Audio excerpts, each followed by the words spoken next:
এই ধরেন যারা এই 25 ব্যাচের এইচএসসি পরীক্ষার্থী, ওদের ভেতরে একটা হুম। জড়তা কাজ করে যে আমরা কিভাবে একসাথে দুইটার প্রিপারেশন নেব। এইচএসসি সায়েন্স থেকে এইচএসসি পড়তেছি, ওইটার প্রিপারেশন নেব নাকি সেটের প্রিপারেশন নেব। এত ভালো অপরচুনিটি পাওয়ার পরও ওদের ভেতর জড়তা কাজ করে, ওইটা কাটার জন্য আপনি একটু মোটিভেশন দেন ওদের। আচ্ছা, সো ফার্স্ট অফ অল আমি অনেস্টলি আগে একটা কথা বলি।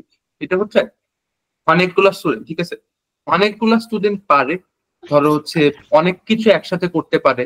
হয়তো আমি এমন দেখছি যে এ লেভেল দিচ্ছে, স্যাট দিতেছে, আইএল দিতেছে, অলিম্পিয়াডে অংশগ্রহণ করতেছে, এন্ড এক্সামের আগের দিন রাতে আমার সাথে গেম খেলতেছে, ঠিক আছে, এন্ড সবগুলাতেই ওএস করছে।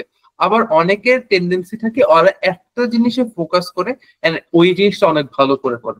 সো তুমি যদি এই টাইপের মানুষ হও যে তোমার মনে হয় যে না, আমি যদি দুইটার উপর ফোকাস করি আমি দুইটাই হারাবো, then don't, just focus on a single thing.